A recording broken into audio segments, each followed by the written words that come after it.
Page number 38। इस संबंध में यशपाल जी ने सिंहावलोकन में एक बहुत मज़ेदार घटना का वर्णन किया है। अर्जुन में काम करते समय एक रोज़ अनुवाद करने के लिए उसे एक तार दिया गया। तार था Chamanlal editor, different nation, arrived at Lahore. Bhagat Singh ने उसका अनुवाद किया। नेशन के संपादक चमनलाल लाहौर आ गए।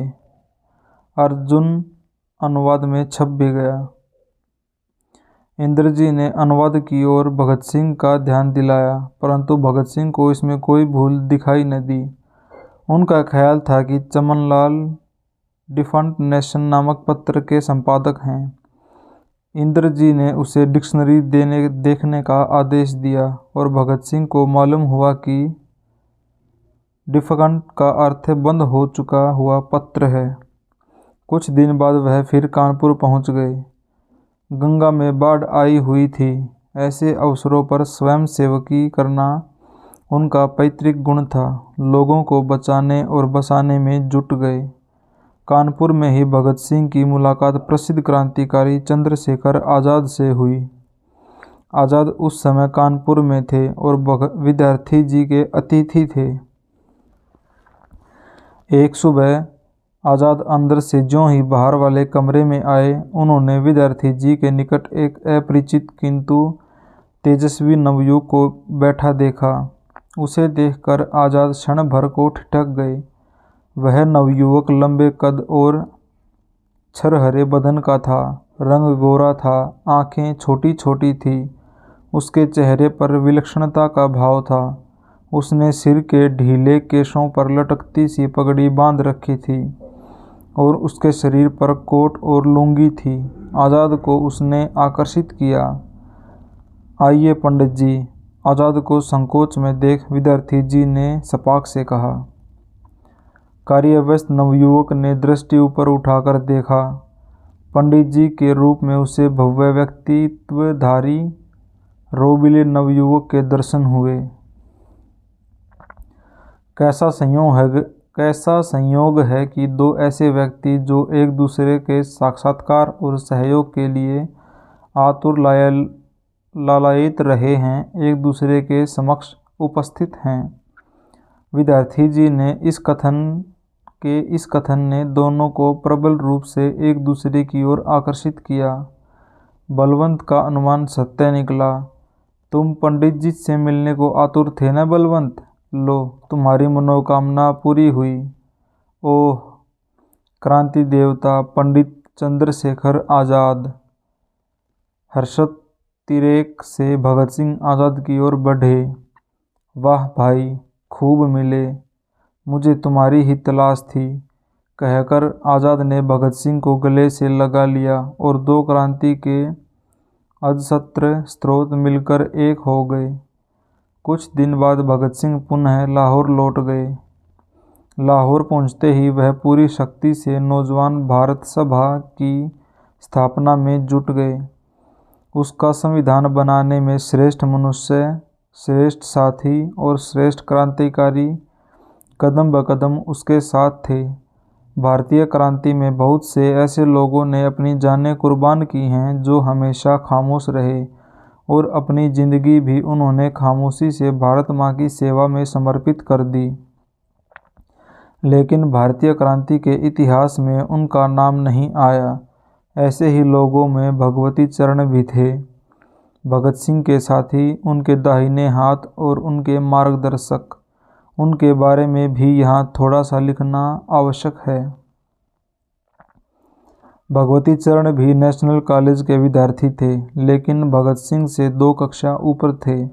कॉलेज में सभी एक दूसरे को देखते थे, लेकिन आत्मीयता नहीं थी। भगवती चरण शहर में रहते थे। उन्होंने यूनिवर्सिटी से साइंस में इंटर पास कर लेने के बाद असहयोग किया था। उनका कद लगभग 6 फुट का था।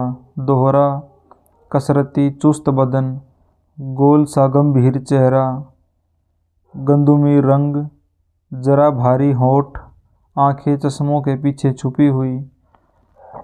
वे लाहौर में पैदा हुए थे, परंतु वंश क्रम से गुजराती ब्राह्मण थे। भगवती चरण अपने आप को पंजाबी कहते थे और इतना शुद्ध पंजाबी उच्चारण करते थे कि उनके बहुत अंतरंग लोगों के सिवाय शायद ही कोई जानता हो कि उनके पूर्वज गुजरात से आगरा और आगरे से लाहौर में आकर बसे थे। गुप्त संगठन के कार्य का क्षेत्र तैयार करने के लिए पंजाब में HRA का पर्चा आया तो था जयचंद्र जी के सूत्रों से, परंतु रखा गया भगवती चरण के मकान पर ही। इसे बांटने के आयोजन में भी भगवती चरण ने पूरा सहयोग दिया। एक बार आंतरिकता हो जाने पर भगवती चरण से निकटता बढ़ते जाना एकदम स्वाभाविक था।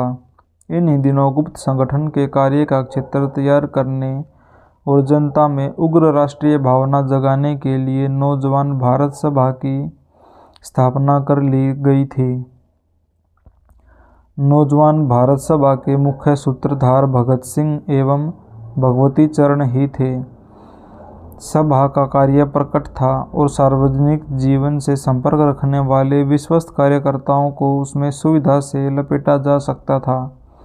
यह संस्था गुप्त संगठन के लिए सार्वजनिक आधार थी। भगत सिंह जनरल सेक्रेटरी और भगवती चरण प्रोपेगेंडा सेक्रेटरी बने। इसके साथ ही सार्वजनिक क्षेत्र से प्रमुख सहयोग देने वाले थे साध धन्वंतरी और एहसान इलाही। कुछ ही दिनों में कांग्रेस में समाजवादी प्रवृत्ति रखने वाले सभी नौजवान इसके सहयोगी बन गए। यह संगठन भारतवर्ष के भिन्न भिन्न प्रांतों में फैलता चला गया। इस संगठन को स्थापित करने में भगत सिंह का ध्येय यह था कि जनमानस से जोड़े बिना सशस्त्र क्रांति का प्रयत्न केवल आतंकवाद के सहारे सफल नहीं हो सकता। जनजीवन से संपर्क स्थापित करना इस सभा का मुख्य उद्देश्य था। जब सभा ने गदर पार्टी के शहीद युवक शिरोमणि करतार सिंह सराभा का बलिदान दिवस एक खुले उत्सव के रूप में मनाया तो सनसनी फैल गई। उत्सव में सराभा का एक बड़ा चित्र, जो इसी अवसर के लिए बनाया गया था, सफ़ेद खद्दर से ढक कर रखा गया। तब भगवती चरण की धर्मपत्नी श्रीमती दुर्गा भाभी एवं सुशीला दीदी ने अपनी अपनी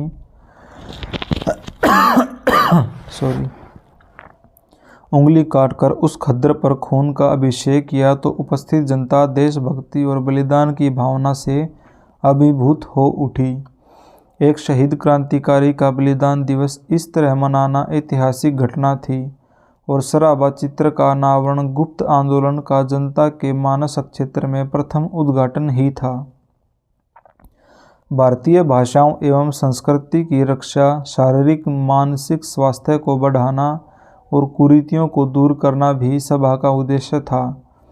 पर यह सब किले की दीवार की तरह थे। असली उद्देश्य था इनके सहारे जनता में पहुंचकर राजनीतिक लक्ष्य की सिद्धि करना। सभा का सदस्य बनते समय हर एक को शपथ लेनी पड़ती थी कि वह अपने हित से देश के हित को श्रेष्ठ समझेगा। नौजवान भारत सभा के उद्देश्य इस प्रकार थे: समस्त भारत के मजदूरों और किसानों का एक पूर्ण स्वतंत्र गणराज्य स्थापित करना, एक अखंड भारत राष्ट्र के निर्माण के लिए देश के नौजवानों में देशभक्ति की भावना उत्पन्न करना, उन आर्थिक, सामाजिक और औद्योगिक आंदोलनों के साथ हमदर्दी रखना, सहायता करना जो सांप्रदायिकता विरोधी हों और किसान मजदूरों के आदर्श गणतांत्रिक राज्य की प्राप्ति में सहायक हों, किसान और मजदूरों को संगठित करना। इस संविधान का अत्यंत महत्वपूर्ण पहलू यह है कि नौजवान भारत सभा ने पूर्ण स्वतंत्रता की यह घोषणा 1826 के आरंभ में की, जबकि देश के सबसे बड़े राजनीतिक दल कांग्रेस ने ऐसी घोषणा 1927 की मद्रास कॉन्फ्रेंस में की, जिसके सभापति डॉक्टर अंसारी थे। इस समय भगत सिंह बराबर दूसरे प्रांतों से संपर्क बनाए हुए थे। उनका एक पैर लाहौर में रहता, एक बाहर। वह संगठन को अधिक से अधिक मजबूत कर रहे थे।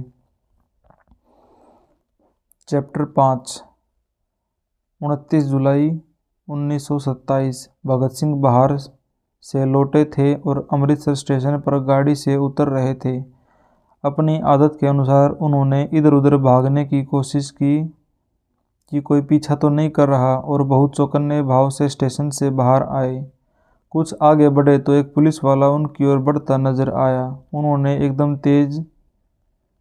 कदम तेज किए, उसने भी चाल बढ़ा दी। वे दौड़ पड़े, वह भी उनके पीछे दौड़ पड़ा। भरा हुआ पिस्तौल उनकी जेब में था, लेकिन उन्होंने अपना संतुलन बनाए रखा। आँख मिचौली आरंभ हो गई। वह एक गली में घुसते दूसरी में जा निकलते। पीछा करने वाला भी तेज था, वह भी उसी गली में जा पहुंचता। वे और आगे बढ़ते जाते। यूं ही दौड़ते दौड़ते एक मकान के बॉर्डर पर उनकी नज़र पड़ी। लिखा था, सरदार शार्दुली सिंह एडवोकेट। वे आंख बचाकर मकान के भीतर चले गए। एडवोकेट साहब मेज पर बैठे फाइलें देख रहे थे। भगत सिंह ने स्थिर और शांत भाव से सब बातें उनसे कह दी और पिस्तौल उनकी मेज पर रख दी। एडवोकेट साहब ने पिस्तौल मेज की दराज में रखा, नौकर को आदेश दिया कि भगत सिंह को नाश्ता कराए और खुद द्वार पर आकर टहलने लगे। कुछ देर बाद पुलिस वाला भी जा पहुंचा। वकील साहब, इधर एक सिख नौजवान आया है, सिपाही ने पूछा। हाँ, आया तो था, दौड़ा दौड़ा एक नौजवान, कोट पजामा पहने था, वही तो नहीं? जी हाँ, वही तो है, बहुत मशहूर चोर है, किधर गया? वकील साहब के मकान से कुछ आगे क्रांतिकारी विचारों के पंजाबी मासिक कीर्ति का दफ्तर था। वकील साहब ने उधर इशारा करते हुए कहा, उस दफ्तर की ओर गया है। बात ठीक थी, क्रांतिकारी भगत सिंह कीर्ति की तरफ नहीं जाएगा तो क्या एक वकील के यहाँ शरण लेने आएगा? भगत सिंह जब नाश्ता कर रहे थे तो कीर्ति का दफ्तर पुलिस ने घेर लिया था। दिन भर भगत सिंह घर के भीतर ही रहे। रात में पिस्तौल वकील साहब के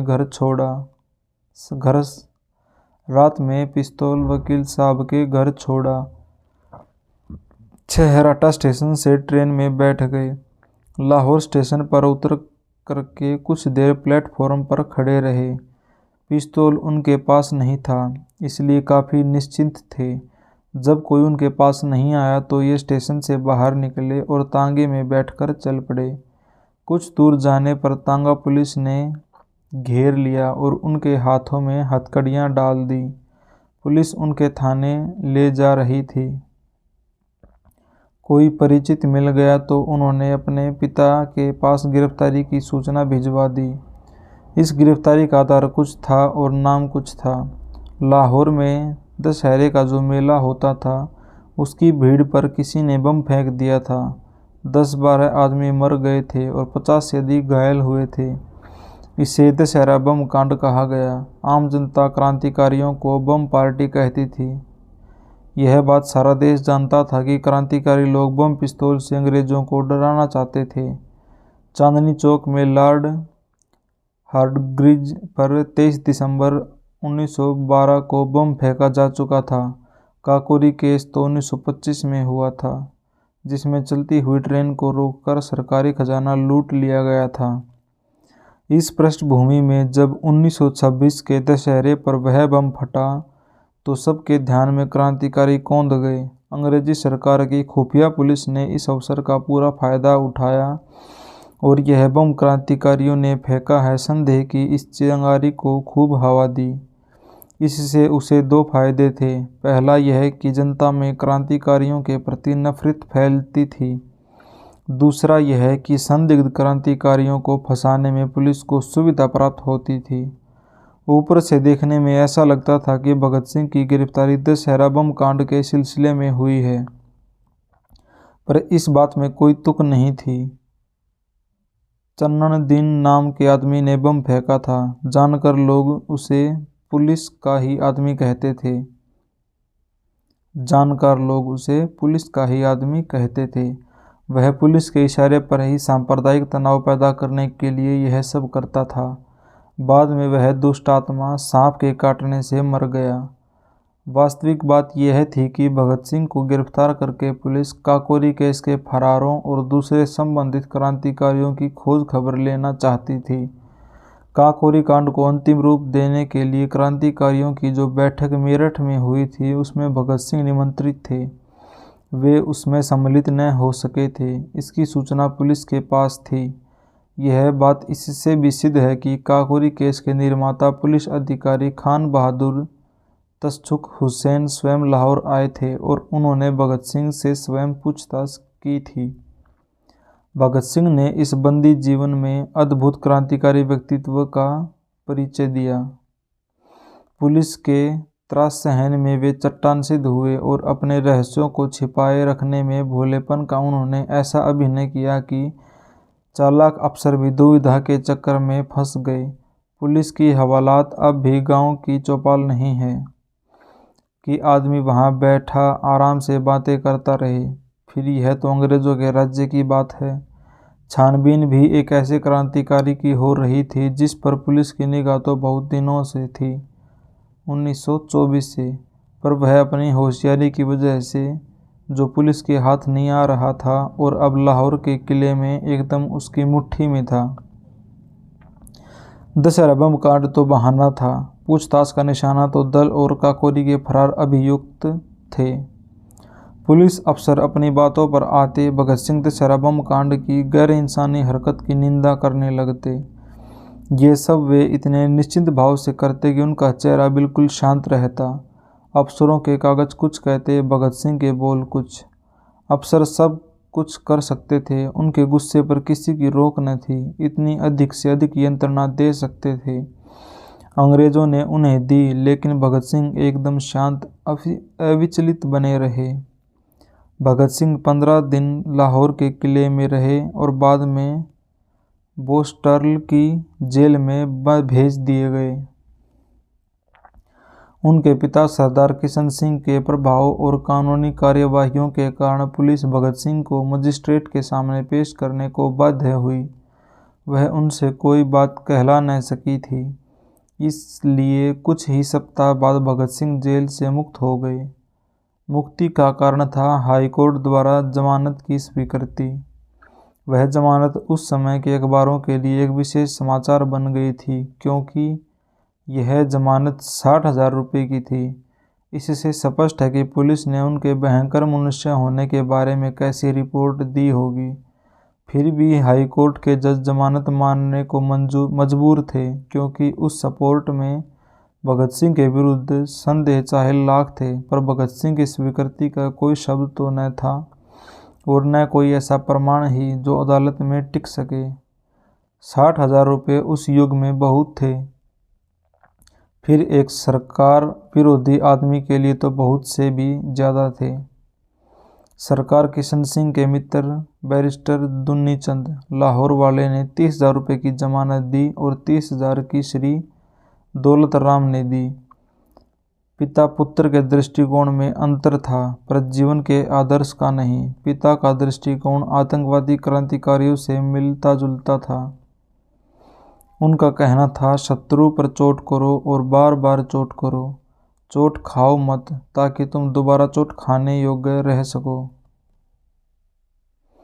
यही विशुद्ध आतंकवादी क्रांतिकारियों का सिद्धांत है।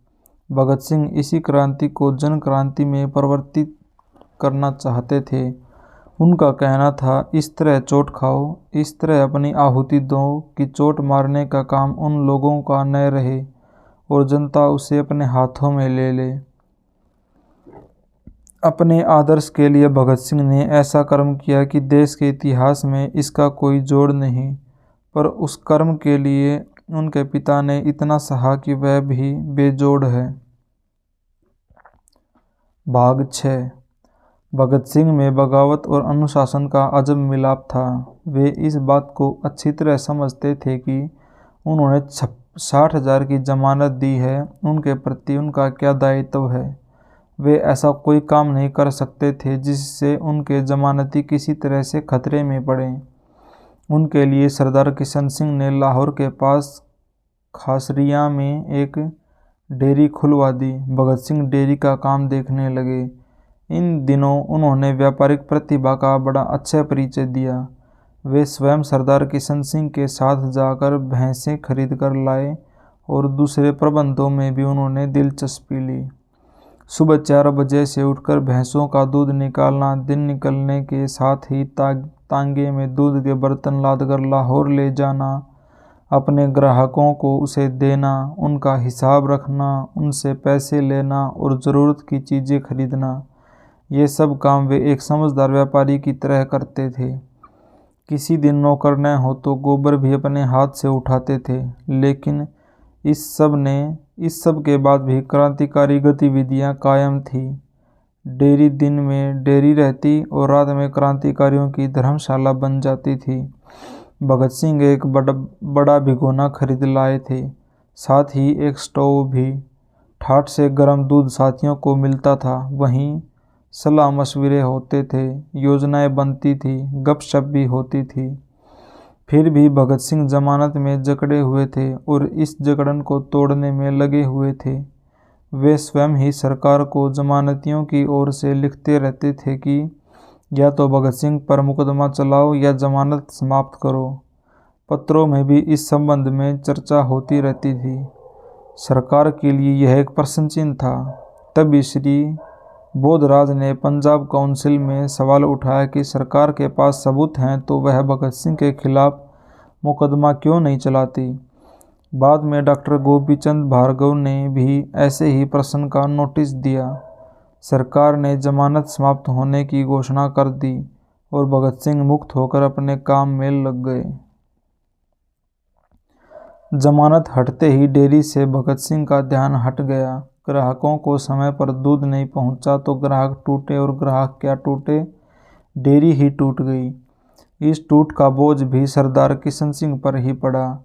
अप्रैल मई 1928 तक भगत सिंह का कुछ संबंध घर से बना रहा। इसके बाद वे पूरी तरह अंतर्ध्यान हो गए, अपने जीवन की पूर्ण आहुति में जुट गए। भाग 7। भगत सिंह, सुखदेव और विश्ववर्मा के प्रयत्नों से उत्तर भारत के प्रांतों के क्रांतिवादी प्रतिनिधियों की एक बैठक की योजना दिल्ली में की गई थी। यह बैठक 8 या 9 सितंबर 1928 को फिरोजशाह किले के खंडहरों में हुई थी। इस बैठक में पंजाब से सुखदेव और भगत सिंह, राजपूताना से कुंदनलाल, युक्त प्रांत से विश्ववर्मा, ब्रह्मदत्त मिश्र, जयदेव, विजय कुमार सिन्हा, सुरेंद्रनाथ पांडे और बिहार से फणींद्रनाथ घोष और मनमोहन बनर्जी आए थे। आज़ाद इस बैठक में नहीं आ पाए थे। भगत सिंह और शिव उनसे मिल चुके थे। आज़ाद ने आश्वासन दे दिया था कि बहुमत से जो निश्चय होगा वे उसे स्वीकार कर लेंगे। बंगाल के प्रतिनिधि भी इस बैठक में शामिल नहीं थे।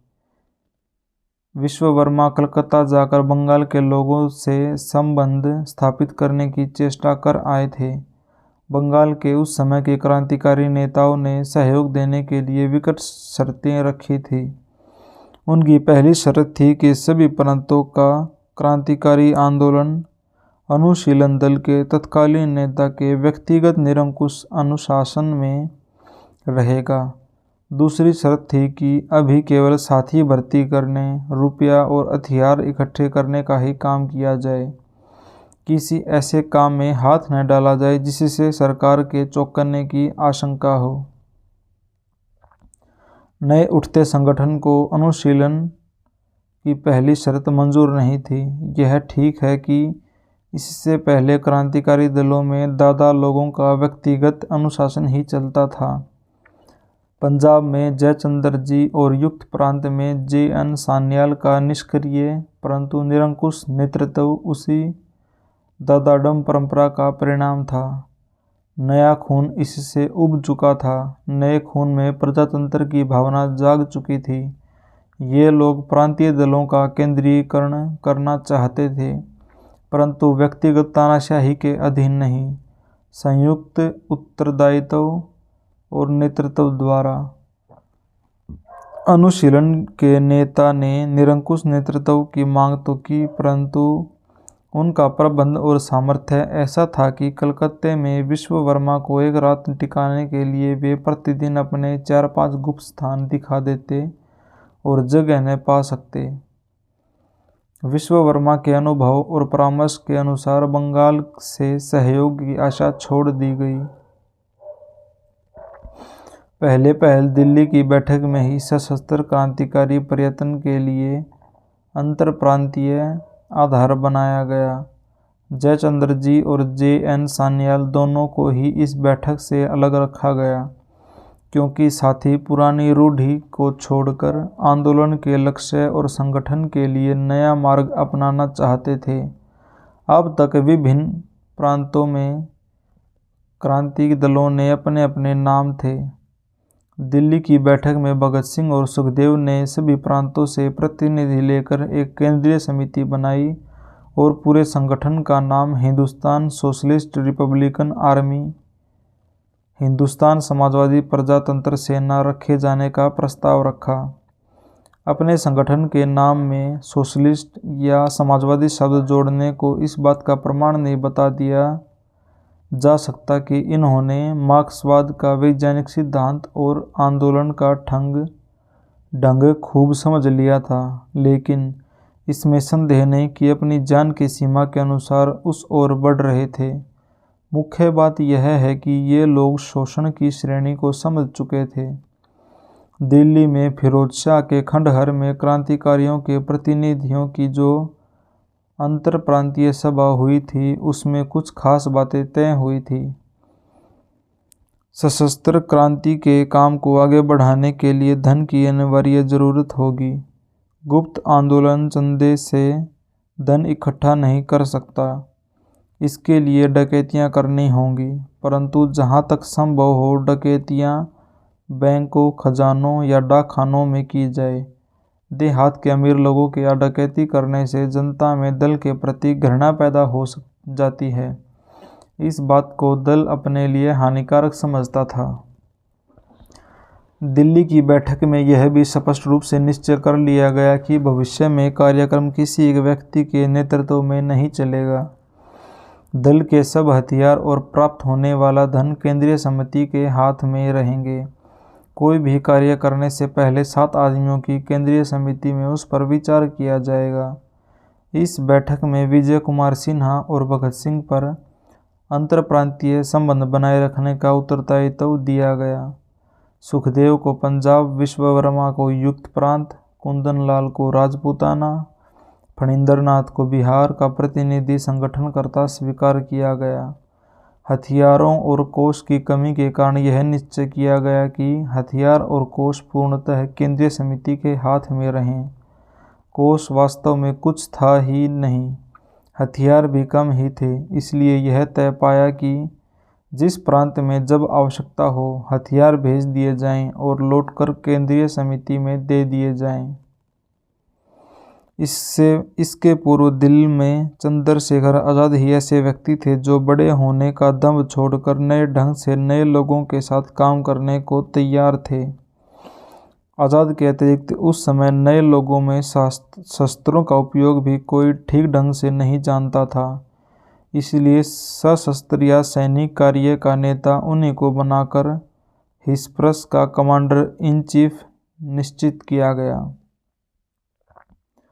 भाग 8। इस समय आर्थिक कठिनाई का यह हाल था कि दिल्ली की केंद्रीय सभा में आने वाले प्रांतीय प्रतिनिधि दोनों तरफ का किराया भी नहीं जुटा पा रहे थे। केंद्रीय समिति की बैठक होते समय जब 8-10 रुपये की आवश्यकता हुई तो विजय कुमार ने बिहार से आए फणींद्र घोष का वापसी का टिकट बेचकर काम चलाया। ऐसी अवस्था में सबसे पहले आर्थिक समस्या को हल करने की चिंता करना आवश्यक था। फणींद्रनाथ घोष ने, जो कि प्रथम लाहौर षड्यंत्र केस के मामले में मुखबिर बन गया था, बेतिया में डकैती की योजना करने का आश्वासन दिया। भगत सिंह और आज़ाद हथियार लेकर बेतिया पहुंचे। कई दिन उन्होंने बेतिया के मारवाड़ियों की दुकानों को जांचा परखा, परंतु सफलतापूर्वक डकैती करने की सुविधा कहीं दिखाई न दी। वे निराश लौट आए। इन्हीं दिनों 8 नवंबर 1927 को वायसराय ने घोषणा की कि भारत के शासन सुधारों की जांच करके इंग्लैंड की सरकार को अपनी रिपोर्ट देने के लिए लॉर्ड साइमन की अध्यक्षता में एक कमीशन भारत आएगा। 3 फरवरी 1928 को वह कमीशन बम्बई भी पहुंच गया। भारत का जनजीवन 1924 से ही सांप्रदायिक दंगों के जाल में फंसा हुआ था। पर साइमन कमीशन भारत क्या आया, भारत एकदम जाग पड़ा। उस दिन सारे देश में हड़ताल मनाई गई और बधाई में साइमन गो बैक, साइमन लौट जाओ के नारे के साथ ऐसा गर्म प्रदर्शन हुआ कि अंग्रेजी सरकार चकरा गई। बम्बई के बाद दिल्ली में काले झंडे दिखाए, मद्रास में पुलिस ने गोली चलाई जिससे 3 प्रदर्शनकारी मारे गए। कलकत्ता में भी तगड़ी मुठभेड़ हुई। कुछ राजनीतिज्ञों को छोड़कर सारा देश कमीशन के बहिष्कार में उठ पड़ा। इस समय हिस प्रेस के सामने भी बहुत सी योजनाएं थी। दिल्ली की केंद्रीय समिति में भगत सिंह ने प्रस्ताव रखा कि साइमन कमीशन पर बम फेंककर प्रजा का असंतोष प्रकट किया जाए। इस प्रस्ताव को केंद्रीय समिति ने स्वीकार भी कर लिया था। समस्या थी रुपए की। रुपए के अभाव में यह होता कैसे। इस बीच दल की आज्ञा से कैलाशपति गोरखपुर के डाकखाने से लगभग 1800 रुपये उठाकर भाग आया था। कैलाशपति डाकखाने में काम कर रहा था। यह डकैती कर वह भी फरार हो गया। इस छोटी सी रकम के आधार पर ही काम चल रहा था। लाहौर में नौजवान भारत सभा को यह निर्देश दिया गया था कि नगर में साइमन कमीशन के आने पर जहां तक हो सके सभी राजनीतिक दलों को मिलाकर विकट प्रदर्शन किया जाए। लाहौर में साइमन कमीशन के बहिष्कार के प्रदर्शन का नेतृत्व सभा ही कर रही थी। उनके क्रांतिकारी सदस्यों की टोली स्टेशन पर उस जगह आ अड़ी थी जहां से गुजरने के सिवा साइमन कमीशन के सदस्यों के लिए और कोई चारा न था। भगत सिंह स्वयं लाला लाजपत राय के पास गए थे और उन्हें भीड़ के आगे रहने के लिए राजी कर आए थे। लालाजी को क्रांतिकारियों की टोली ने अपने बीच में घेर लिया था और एक नवयुवक ने उन पर छतरी भी तान ली थी। भीड़ अथाह थी और लाहौर के पुलिस सुपरिटेंडेंट मिस्टर स्कॉट अपने दूसरे अफसरों के साथ स्वयं स्टेशन पर आए थे। उन्होंने मौके का निरीक्षण कर तुरंत ताड़ लिया कि जब तक लालाजी और नौजवानों की यह टोली यहाँ से न हटे साइमन कमीशन के सदस्यों को प्रदर्शन की तेज बौछारों से नहीं बचाया जा सकता। इसलिए उन्होंने अपने विश्वसनीय assistant police superintendent mister Sanders को रास्ता साफ करने का काम सौंपा और ज़रूरत पड़े तो लाठीचार्ज करने की बात भी कही। पहले जनता की भीड़ पर लाठी चलाई गई। समारोह में जोश के साथ इकट्ठे हो जाना और बात है और विद्रोह में होश के साथ जमे रहना दूसरी बात। जनता पहली स्थिति में थी। लाठीचार्ज से वह हटी लौटी बिखरी इधर उधर हट कर जमी और रास्ता काफ़ी खुला। पर लाला लाजपत राय अभी अपनी जगह पर थे और नौजवानों की टोली उन्हें घेरे खड़ी थी। इसका अर्थ था कि प्रदर्शन का मोर्चा भी ज्यों का त्यों कायम था और सरदार किशन सिंह और भगत सिंह उसे अपना बल दे रहे थे। स्कॉट से सलाह कर सैंडर्स इस टोली के सामने आया और पुलिस के सिपाहियों को भीड़ को पीछे धकेलने का आदेश दिया। पर यह रेत की दीवार न थी, वह फौलादी चट्टान थी। तब सैंडर्स बड़ा सा डंडा लेकर आगे आया और बाज की तरह भीड़ पर टूट पड़ा। लाला लाजपत राय के पीछे भीड़ इतनी थी कि पीछे हट सकने का कोई अवसर न था। सामने से पुलिस लाठीचार्ज कर रही थी। नवयुवक लालाजी को चारों ओर से घेरकर चोट से बचाए थे। पुलिस की मार के बावजूद यह मोर्चा टूट नहीं पा रहा था। तभी सैंडर्स की लाठी लालाजी के ऊपर तनी हुई छतरी पर पड़ी। तनी हुई छतरी टूटी और लालाजी के कंधे पर भी चोट आ गई।